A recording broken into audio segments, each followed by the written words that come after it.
Despois, sí. Bueno, outro tempo pode ser aquí onde había que quedar.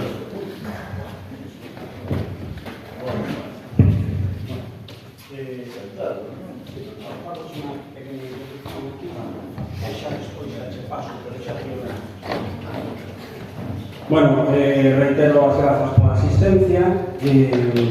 Quería agradecer tamén a xente que non se ve, que neste caso é o proxectista, que é Carlos Alberto, que estuvo varios días preocupado, non, para que isto saliera mínimamente ben desde o punto de vista técnico, e é de ben nacido ser agradecido.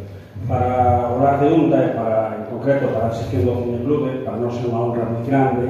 Pensamos que, ademais, este documental, que non deixa de ser tamén unha homenaxe a un gran artista, do que podemos disfrutar por sorte en persoa, pois que, a pesar de que temos un local maravilloso no casco histórico de Betanzos, onde proxectamos a maior parte das películas, pensamos que merecía un cine e un cine histórico como é o Cine Alfonsén.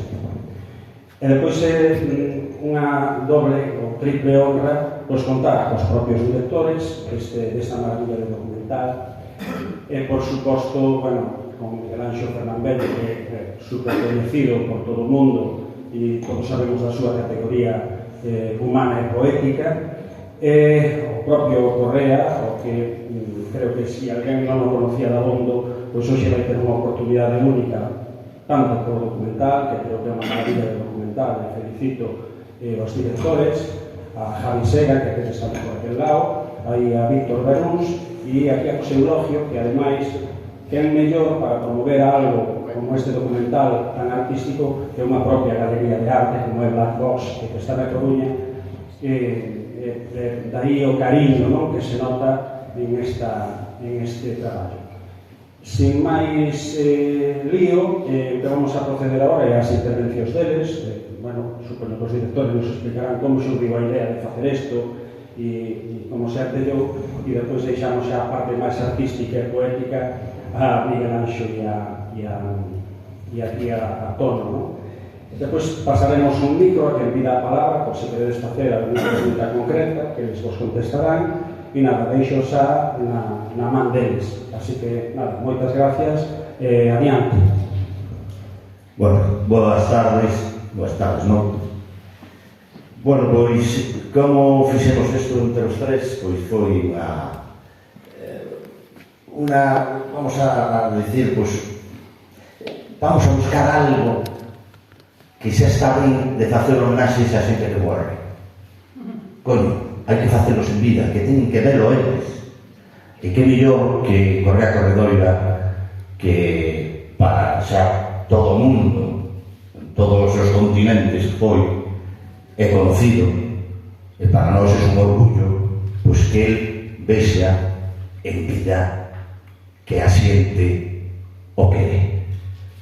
Porque morte, os que o disfrutan son os familiares, e o mellor, a mitad se falan. Entón, mellor foi así, e dixemos que ten que ser. Ten que ser el, vivilo, velo, aquí con a súa neta, que ten que, agora pequeniña, pero cando ser un poquinho máis maior, vai estar orgullosísima de ver a súa avó, que tanto a quere, esa bailarina, pois que disfrute viendo a súa avó que está feliz, está contento e que se merece este homenaxe, de verdad. Entón, os tres pusémonos a pensar e dixemos, pois, que mellor homenaxe que este documental. Esperemos que les haya gustado. Quixemos en tan pouco tempo, pois, plasmar todo o que máis ou menos podía ser a súa vida, porque podíamos facer 3 horas de documental, porque este home ten unha vida fantástica, es que para facer películas e non documentales. Pero bueno, quixemos que sexa así el aperitivo, porque mellor máis adiante pois pode haber a película. Bueno,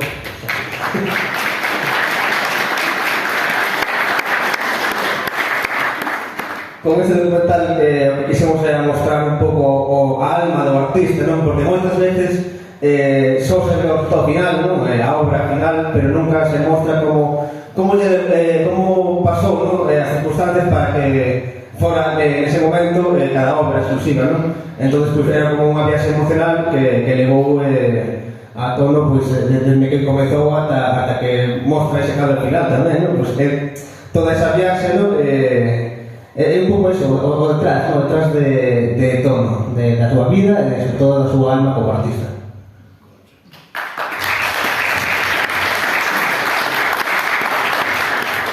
Bueno, por mi parte, decir que la aportación que yo hago es la que supone desde la Galería de Arte de Black Box, pues escoger a un artista relevante de Coruña y situarlo en su contexto, su vida, su obra y su personalidad. Y entonces yo creo que en este documental pues está bastante bien reflejada lo que es todas esas facetas de Correa Corredoira, la faceta personal, la faceta artística, la faceta poética, que también es muy interesante y que aquí queda muy destacada.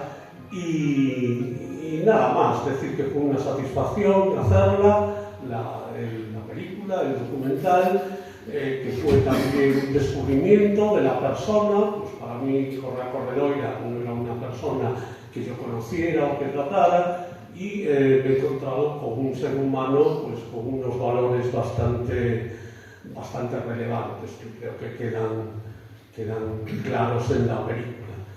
Y nada más, estamos muy satisfechos por lo realizado y esperamos poder seguir haciendo películas de esta manera, con un contenido artístico y con cierta repercusión y con cierta calidad, pues en el futuro. Y nada más, eso por mi parte es todo lo que tengo que decir.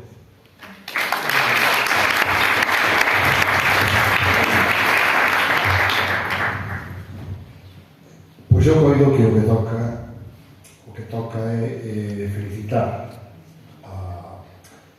aos impulsores e aos ideólogos deste documental, a Caverna dos Soños, a Víctor, a Javi, a José Eulogio, que son as almas mater e pater desta idea do documental.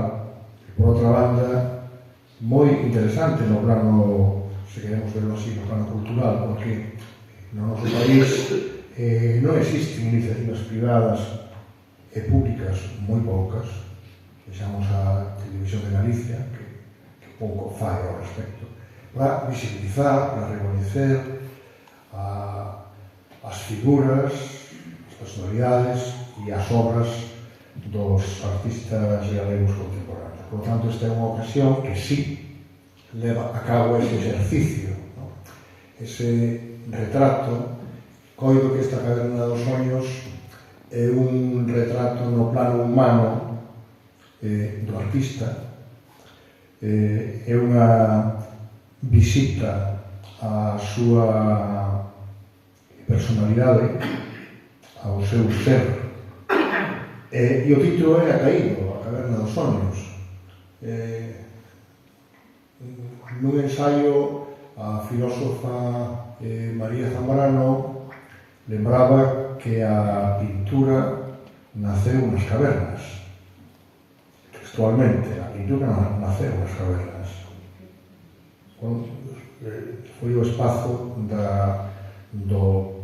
dos primeiros traballos pictóricos e das primeiras exposicións pictóricas da humanidade, cando menos no espazo occidental. E tamén le hablaba María Zamorano que os soños abrazan a pintura. Estudaba a relación existente entre a pintura e os soños dos seres humanos, ¿no? As imaxes, a lembranza. Eu coido que Corredoira, isto dicía Manolo Rivas, é un clasicista das paixóns. É un pintor total, radical e apaixonado, un artista pluridimensional, porque é escultor, é poeta, é grabador, diseñador, e é un clásico, en fin, da potencia. Quedou sin voz. É un clásico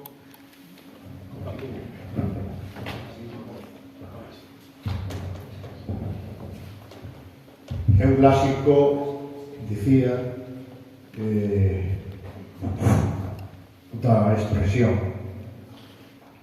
El que coñece tamén a historia da arte occidental, que viaxou, como lembraba San Xoán, que viaxou por Europa, por América, que viaxou tamén por África, e é un alquimista, é un bello alquimista. San Xoán, precisamente, falaba del como poeta como un alquimista do verbo, pero tamén un alquimista da pintura, como se reflicte no documental. E nesa obra en progreso é fermoso eses espazos ou secuencias que se van producindo con ese cadro de fondo e el intervindo e explicando. En definitiva, para rematar esta intervención, como dicía o pintor francés Cézanne, e é aplicado perfectamente á corredoira ese pensamento, e a pintura faise vida, a pintura vive, e el, o bello alquimista creador, fai que ese misterio dos soños, volvo a María Zambrano, o misterio dos soños que é a pintura, teña vida propia. E cando un artista, ao longo da súa trayectoria, con esta intensidade que el ten, con este empeño, con este rigor, con esta paixón, consegue que a pintura teña vida, pois xa está, xa se produciu, xa se creou o metal definitivo da beleza. Correa Cordoira.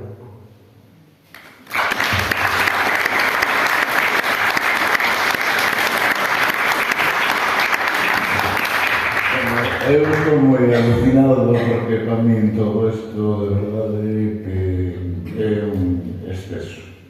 O sea, un exceso de amor, de afecto, de luz e de sombras,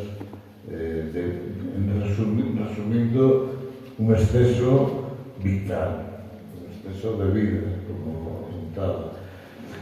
Eu estou moi asombrado da película, xa é a terceira vez que a vexo, cada vez gustame máis, porque penso que facer un retrato psicolóxico non é doado. O sea, o que é doado é pizcar nas imaxes, incluso superficialmente, dar un paseo polos cadros, que hai 2-3 momentos da película que fan brevemente, sin darlle demasiada importancia, pero ir ao interior do artista, non? Ir a esa verdadeira caverna, que esa é a auténtica caverna. A caverna, pode ser o taller, non? A casa labrega convertida, transmutada nun taller de pintura, pero posiblemente haya outra caverna, ou esa caverna teña un cavernícola que ainda é como un xogo de matrioscas, non? Cada niña dentro da cabeza. Van aí, van a semente da matriosca, entran a saco, entran como piratas, e por eso cando subiron aquí xa les dixen os tres mosqueteros, porque eles actúan, chegaron ali tranquilamente, pacíficamente, empezaron a falar, transgrediron todo o que les deu a gana, porque un día dixen, mira, hoxe non me apetece falar, hoxe quero pintar e tal. Eu empecé a pintar e o Víctor non paraba de facerme preguntas, non? Que pintor te influiu? Que tal? O sea, eles son como son, O sea, que é unha xente que verdadeiramente ese trío que conforman moi ben levado. Eu non vi unha desavenencia, un enfrentamento de criterios durante o traballo deles, o sea, iban como conspirando, non? Os tres, non? Como respirando xuntos, o sea, xente, sabes, nunha conspiración cinematográfica, sabes? Moi bonito, a verdade, sobre todo para un pintor, que é un traballo moi solitario, non? Porque nós estamos ali sempre traballando en soledade, non? Na intimidade do taller, non?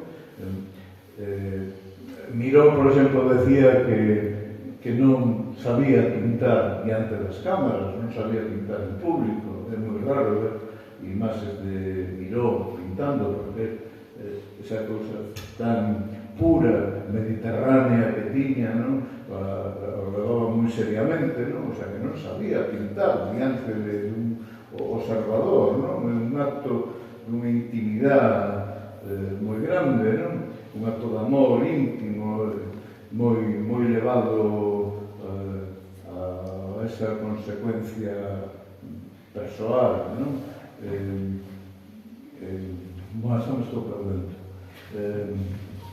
Tamén quero decir que me parece importante que se fagan este tipo de testemunhas, non? Porque creo que nos tempos que corren deixar pegada ten o seu aquel. Porque estamos vivindo nunha época que é todo moi rápido, é todo moi banal, é todo moi, como din, conxuntural, non? É todo dunha nada. O sea, é unha época onde é todo tan trivial, onde, ademais, as trivialidades superponse unhas sobre outras, unha cousa frenética que xa non retés, non memorizas, non queda nada, non? Sin embargo, este documental eu o percibo, sabes, casi como unha,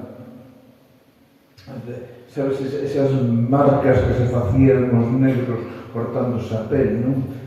Esa cousa que, sabes, esa cousa de marcarse, non? Queda unha pegada, penso que é un documento que a mellor confúndome por estar moi metido dentro dele, non o vexo, pero eu respiro como algo que está condenado a quedar. Lo sinto moito, pero sinto así. A condenado a quedar. Bueno, eso te dixen a miña neta, non? Que eu non morrer. Eu xa o explico na película a clave, non? Porque ningún de nós vai a morrer, non? Que quede claro, vai a morrer o que queira morrer. O sea, que queira morrer, xa que vaya dando pasos. Por favor. Sí, a ver, dime. Solo hay un motivo de morir. Morir y que te olviden. Porque cuando no te olviden, no te mueres. Claro. Está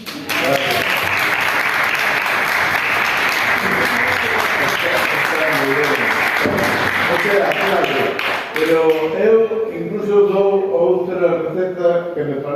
aínda máis contundente, máis peso. Que é que se vivimos, se somos conscientes de vivir, pero o presente, ese presente adquire unha calidad eterna. O sea, si nos entregamos vitalmente ao que estamos vivindo, si poñemos o que hai que poñer na vida, esa vida ten unha capacidade de dilatación que ocupa o espazo-tempo dende a orixe ata o fondo do destino. Por eso digo que somos eternos. E que, ademais, que deixarme falar un poquinho, en serio, porque sei que temos ocasión, non vai a ser todo facelo reír, tamén deixarme falar un poquinho. Eu nos últimos anos, desde que sou novo, veño escoitando isto das libertades aquí en Occidente, das libertades individuais, do individuo, da libertade individual. Isto é o que me está o sistema cultural vendendo, desde que sou novo, é a maior, igual que me están vendendo outras cousas, claro. Sin embargo, o que vexo ao meu alrededor é un naufraxio, é un fracaso contundente de todo un sistema que nos está levando a algúns derroteiros que non teñen horizonte ningún. Entón, eu que analicei un pouco, non? O que é a natureza humana, e dime conta de que se nós somos algo, é precisamente pola herdanza humana e polo que conformamos como urdime, como contactos, como relación entre todos nós, é o que nos trouxe aquí, é o que nós imos deixar aquí. Todo eso ten unha grandeza tan apabullante, porque na mesma lingua na que falamos non inventamos nós.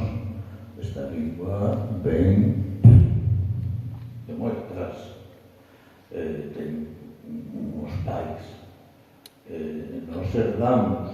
Eu explico algo aí cando digo, da Altamira chegamos á arte povera, non a Burri, a modernidade. Pero claro, eso é un viaxe que establece toda a historia da humanidade.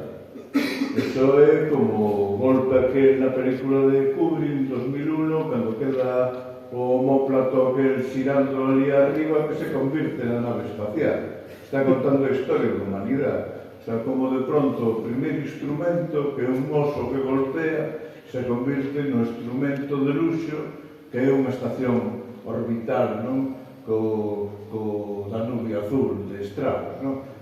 Recordades esa parte?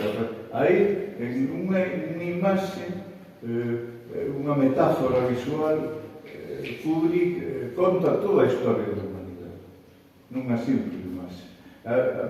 Cando eu falo aquí na Altamira, de pronto me poño nos anos 60, na feira de Barcelona, estou facendo un pouco o mesmo, non?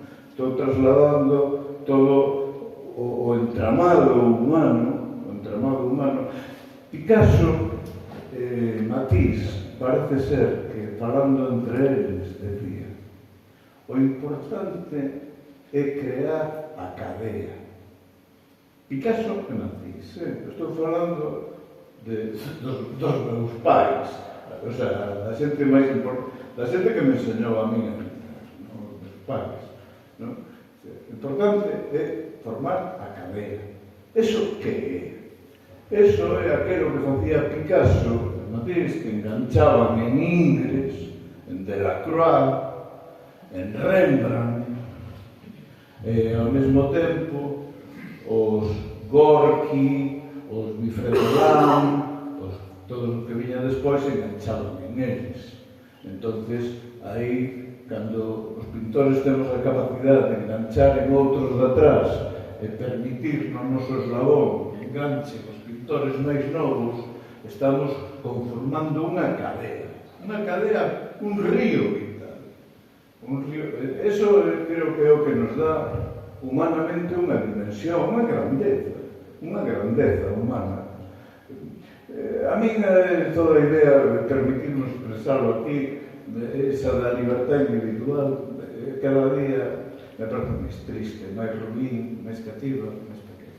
Eu que miro polo interés de todos nós, eu sei, profundamente sei, de que o destino humano é un destino colectivo. O sea, se vamos a crear un inferno ou un paraíso, ímolo facer todos xuntos. Non vai haber un Dios que separe e un demo que separe almas, estos para mí, outros para lá, non? Eso dos cidadãos. Si vamos por inferno, ímos todos. Se vamos por paraíso, ímos todos. O noso é un destino colectivo. O demais son paranoias. E, bueno, xa me estedín bastante e me gustaría pasaros o respeto. A ver, alguén quere facer alguna puntualización, alguna pregunta, calquer cousa? Anímense, non van ter moitas máis oportunidades, ou sí? Podedes facer unha crítica, nós queremos aprender. Pasamos de aquí a Tuco. Eu non podo estar calado, xa sabedes, non? Tiña un tío que, meu tío José, que falaba moi alto de cura para os miserios, cada cabeza de miña xilua. Bueno, eu quería facer un comentario sobre a pintura de Correa. Teño a sorte de ter un par de cuadros, bueno, a sorte os cartos para comprarlos, un par de cadros, e tamén algún grabado, estes froitos de regalos. Eu creo que Correa ten unha característica que teñen os grandes pintores, e que falo dos grandes, que é que cando un ve un cadro de Correa dice, isto é un Correa, como cando un ve un Rosco ou un Miró ou un Velázquez, e identifícase inmediatamente, non? Esa é a originalidade, eu creo que do xenio, desde logo, é o que fai que a pintura de Correa sea efectivamente unha pintura que vai persistir e que non vai morrer. A Correa é inmortal porque a súa pintura é inmortal, na miña opinión. Non todos somos inmortais, que conste, non, nin de coña. Por certo, unha pequena corrección. A película 2001, o que tiran o oso que tira o mono ao aire non é un homóplato, é un fémur. É un fémur. Golpea con un fémur, pero o que xiga é un homóplato. Non, bueno, teño que mirar. Eu creo que é o fémur. O fémur que ten máis forma de anar. É que pode ser. Pero o oso que queda dando voltas arriba é un homóplato. Así, Pois fíxate, pois é o homóplato é o que fai a elipse esa... Sí, pois é o homóplato. Tenéis que ver outra vez 2001. Sí, señor, moi ben. Pois nada, noraboa, a película é ben fermosa, por certo. Ten unha... Eu viñe, porque moitas destes documentais que un pensa que son artesanais, en gran medida o son, moitas veces un dos problemas que teñen é o son. Non se escoita ben. Esta película escoitase perfectamente, ten un sonido magnífico. Congratulación para os directores e para o director de sonido que sexa. Nada máis, moitas gracias.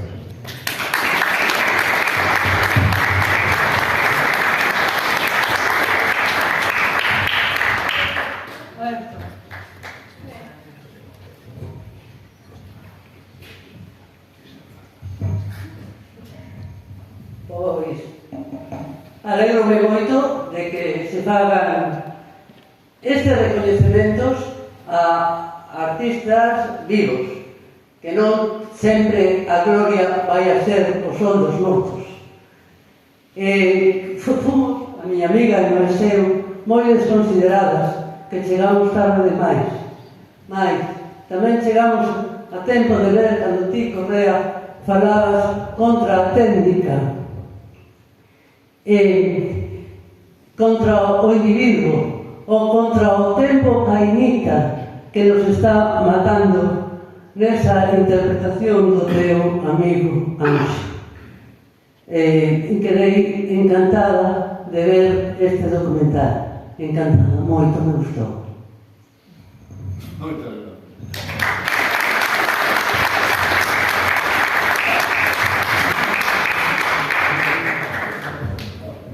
Simplemente sobre o que decía Tuco Cerviño, referiéndose á pintura de Corredoira, non sei se había outra palabra. Acaba de Sí, sobre, cando falaba da pintura de Corredoira, que se identifica.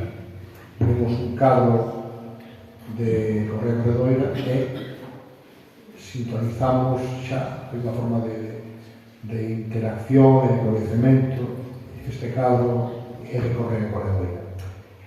E claro, ele comezou, ele ten unha gran bagaxe de carácter técnico, por suposto, e de coñecemento da pintura clásica, da pintura italiana, en particular, podo eu, dos grandes pintores italianos, da pintura das vanguardas, ele cita a Picasso, claro, da pintura galega contemporánea, aí está Luis Giovanni, aí está outras, Souto, claro, Tino Grandino, efectivamente, ou seja, é un pintor, un artista moi culto, que coñece moi ben as distintas tradicións artísticas, pictóricas, no tempo.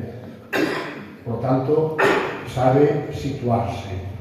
Foi capaz, penso eu, ele que ten unha capacidade de abstracción absoluta, que comezou, corríxenme tono, comezou ensaiando fórmulas expresionistas, soubo identificarse coa figura, coa forma, coa tensión pictórica e asociada a un relato, a unha historia pintada sobre algo. Aí temos, por exemplo, a súa serie magnífica sobre Francisco Miguel.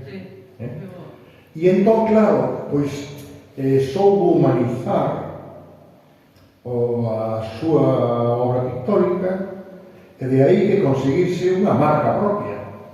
Por iso identificamos, sexa a través da figura, ou sexa a través da natureza, unha paisaxe, co seu grau expresionista, co seu grau de abstracción tamén por veces, sabemos que é de Corredoira. Por iso eu estou de acordo con Tuco Cerviño, que a obra de Corredoira é unha obra xa clásica hoxe, pero que vai camiño do futuro, para ser reconhecida, valorada, para formar parte a súa vez el e a súa obra da tradición da arte galega contemporánea.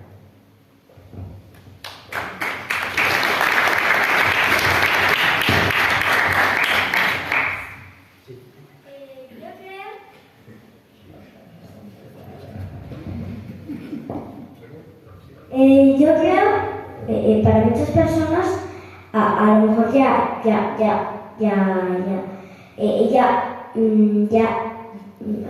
no sé, no encuentro la palabra, que esperaran ya mucho, para que ya por fin las personas hicieran algo por mi abuelo, porque yo reconozco que se merece un halago, que se merece, ya que le hicieron una película o algo así, que se ha comportado muy bien con mi familia y tal, y eso lo merecía. Se lo merecía.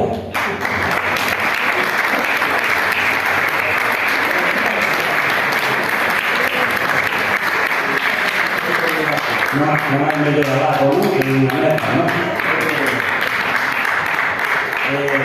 Collo o turno pola miña conta tamén, que teño dereito.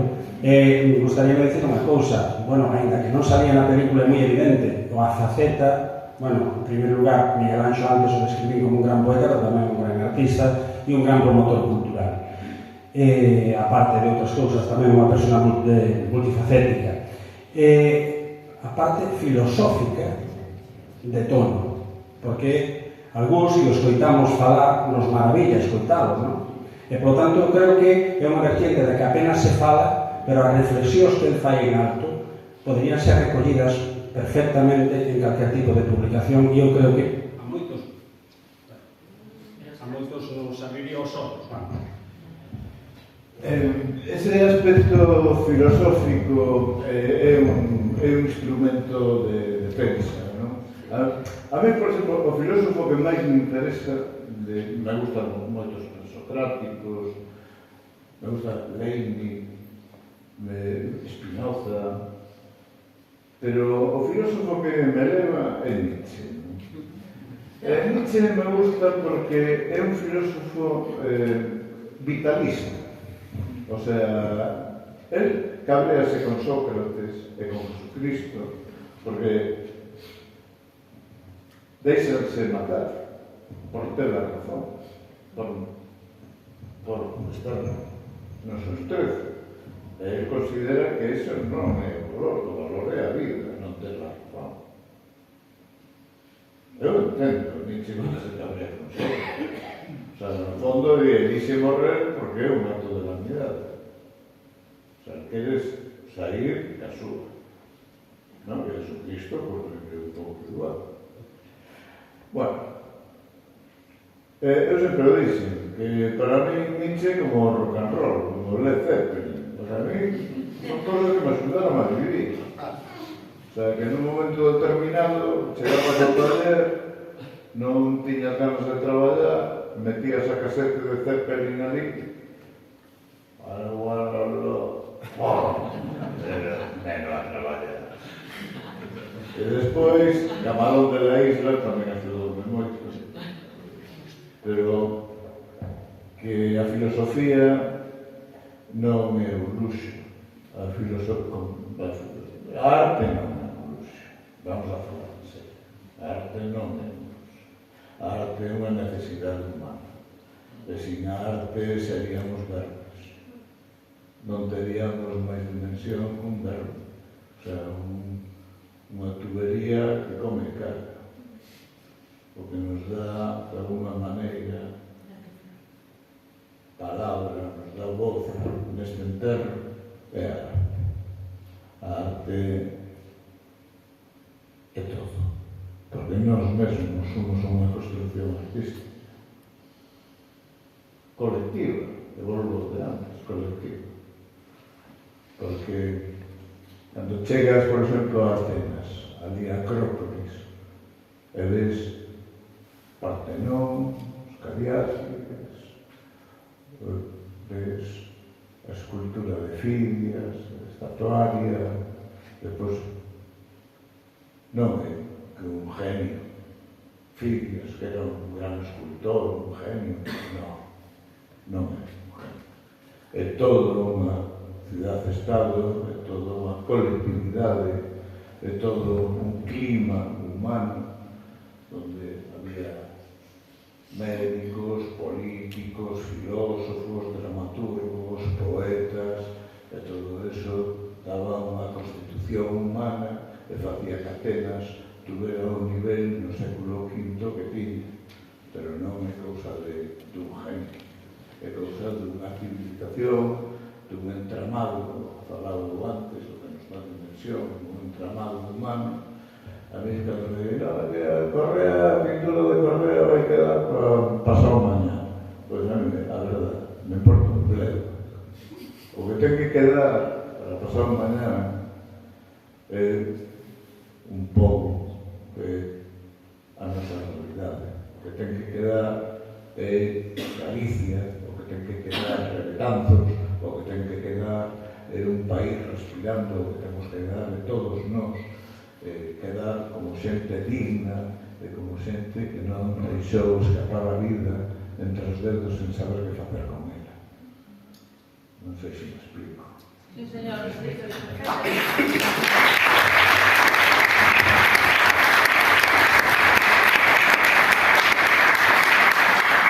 que decía Antón Tenreiro, que ten razón, eu quería lembrar que hai un libro teu, Pintor Politano, que está publicado no 2007, en que recolle un fórmula diario, tamén recolle todas as vivencias, reflexións do autor, do pintor, na súa viaxe polo país do Renacemento, nada menos, non? Coñecendo en primeira instancia pois, a obra retórica dos grandes mestres italianos, etc.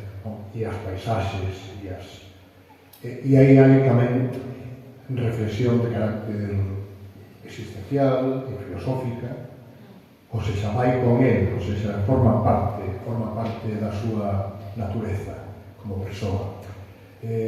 A parte do compromiso que Correa Corredoira ten coa pintura, coa beleza, e hai tamén nel un compromiso que vémolo nas súas intervencións públicas en diversos foros, el como activista cultural, un compromiso coa polis, coa sociedade, coa social, forma parte coa memoria.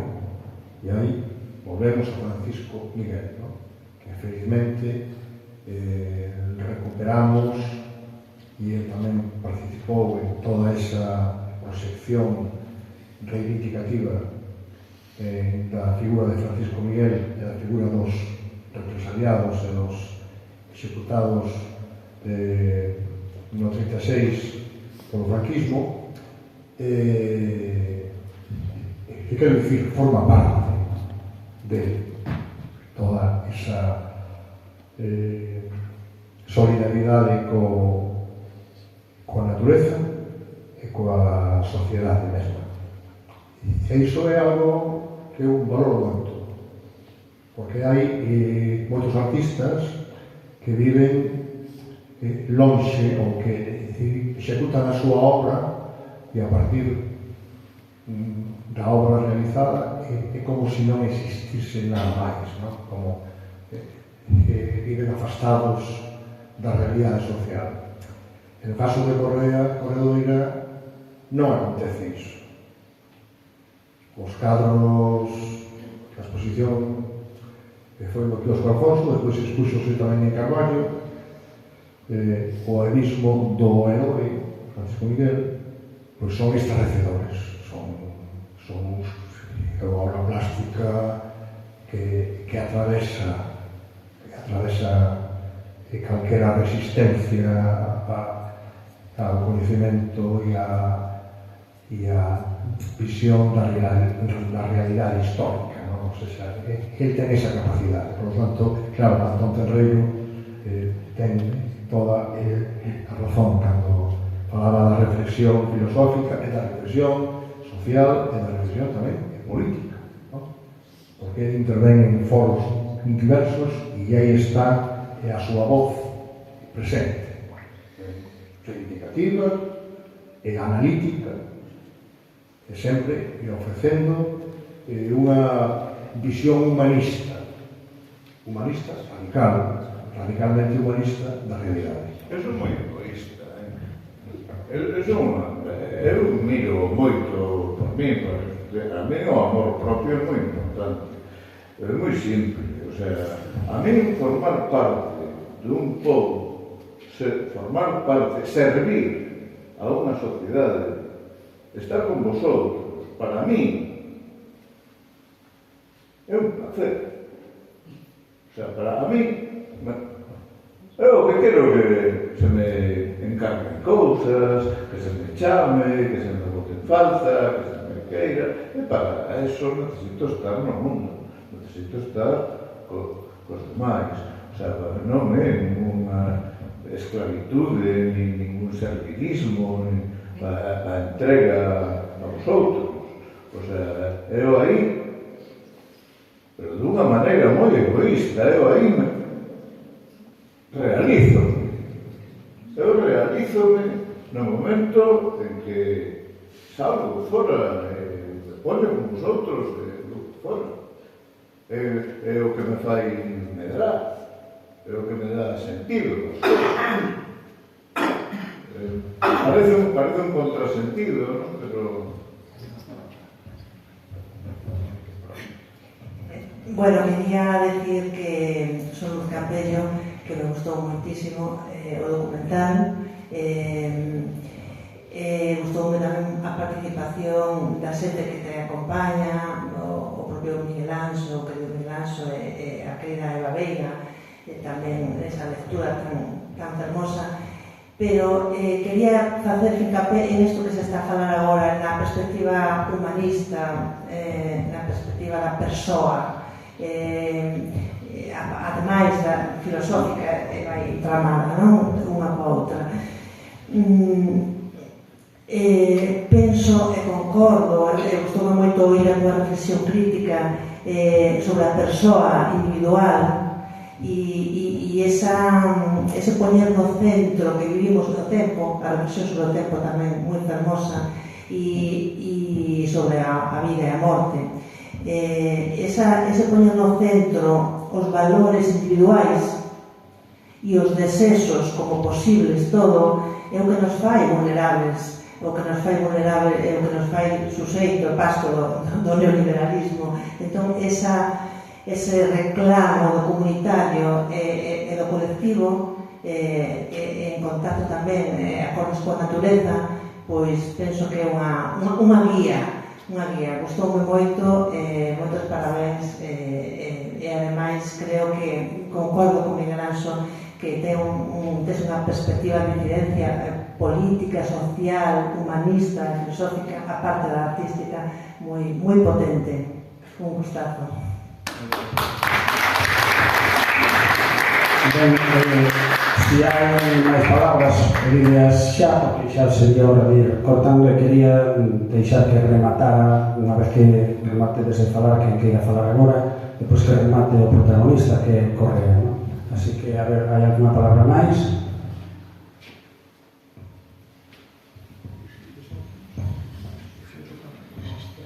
Hola, boas. Unha pregunta. Cal sería a forma de loitar contra esta liberdade individual que está agora tan presente? Eu penso que a clave está no emocional, no sentir, non?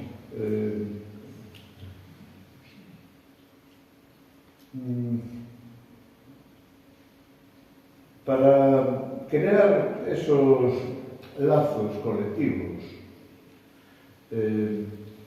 dunha maneira, dun xeito natural, que non sexan dogmas políticos, nin consignas normativas, que nos obliguen a estar xuntos. Ten que ser algo emocional, o sea, de que os seres humanos creen as relacións dunha maneira natural, voluntaria, como sean as fontes que se abren, emanan agua. Entonces, para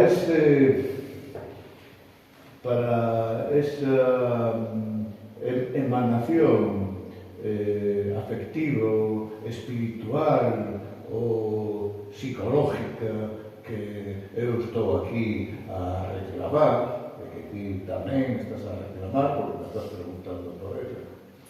Eu creo que a única disciplina que temos é a arte. É a arte, sí. É a arte nunha dimensión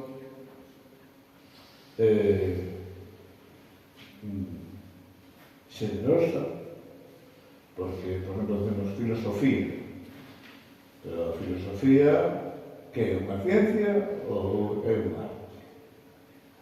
Podemos preguntarnos a filosofía que é, pero tamén podemos preguntarnos a medicina. Que é a medicina? Unha ciencia ou unha arte? Porque a Antiguamente chamábase ars médica.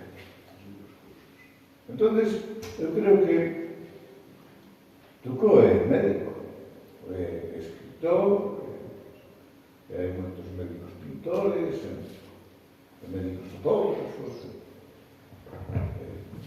Entonces, eu penso que a arte concebida de unha maneira xenerosa, amplia, non constreñida a unhos xéneros, non? A unhas disciplinas concretas, senón dándolle unha dimensión social á arte, que se poda incluso chegar a falar da arte da política, ou da arte da elocuencia, ou da arte da bondade, ou da arte da alimentación, e da arte da sanidade pública, e dunha enseñanza maravillosa cos nenos e cos adolescentes, dos universitarios. Porque cando unha sociedade poda sentirse artista, e que unha sociedade toda xunta sea capaz de respirar e camiñar cara á beleza, e cando empezaremos a darnos conta do valor do colectivo. Empezaremos a darnos conta de que o destino, o noso destino, é colectivo.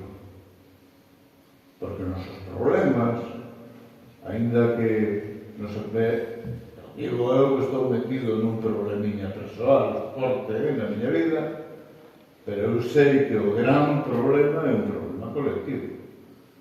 Sei perfectamente. E ademais que sei de que non hai vida sin problema, de que non hai.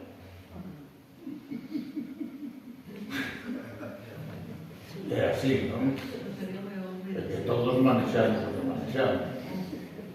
Entonces, claro, temos que aprender, eu penso que a conspirar na beleza.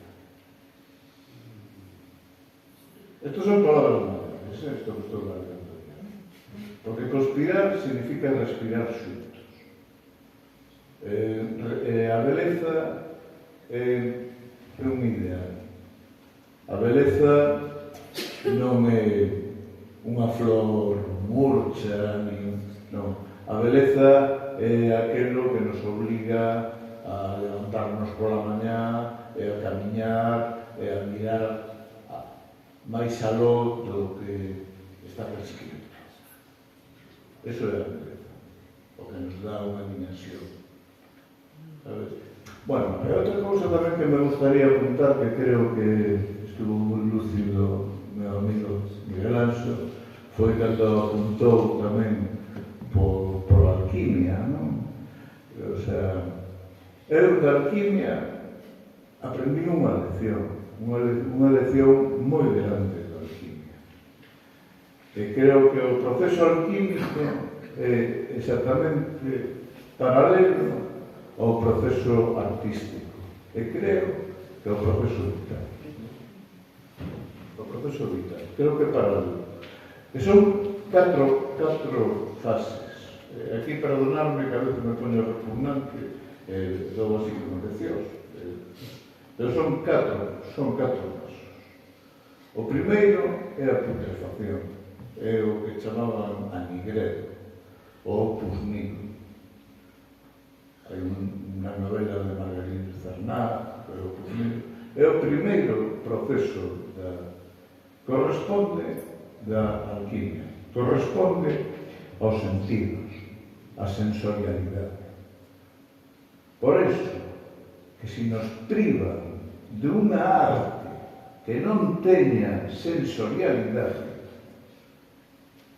non temos xa nada, porque non entramos. A porta de entrada na arte son os sentidos. Se nos privan unha arte calvinista, asensorial, unha arte conceptual, nos están privando dos sentidos. Entón xa non hai maneira de acceder a ela. Porque a porta sensorial, o primeiro paso, que o opus nihil a Nigredo está pechada. O segundo paso é a calcinación, que é a memoria, o pouso do tempo, o pó que se pon, as poeiras que se depositan, ese repouso, esa calcinación, que é o depósito da memoria, que memorizamos o que primeiro sentimos. Primeiro hai unha sensorialidade e depois memorizamos os sentidos. O terceiro paso en alquimia é a rubificación, que é cando se pon roxo aquelo, se pon vermelho, porque se pon o lume, o matrazo, se quece. Entón é cando aquelo colle unha temperatura, empezan os vapores, a matraz, a subir, a rubificación. Eso corresponde á imaginación, porque a imaginación ten que traballar co material que está depositado na memoria, que son os ladrillos, son os paus dos andamios. Podemos traballar, entón son sensorialidade, memoria, imaginación. E por último, a destilación, que cando o alambique, enfría, o serpentín e pinga. Ben, a quinta esencia, a pinguiña. Pam, acabouse. Eso que corresponde en arte, a expresión, é o último. Entón, ese é o proceso da alquimia, ese é o proceso da arte. Pero podemos levarlo tamén á vida, a infancia, xuventude, madurez e belleza. Como quinta esencia. Bueno,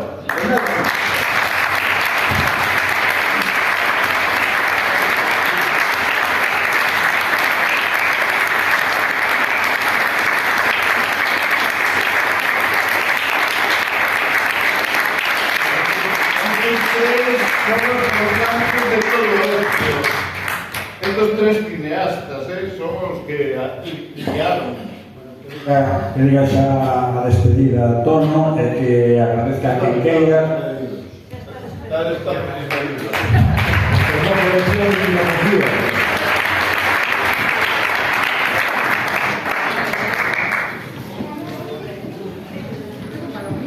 ¿Por qué? ¿Te me quedas dormida?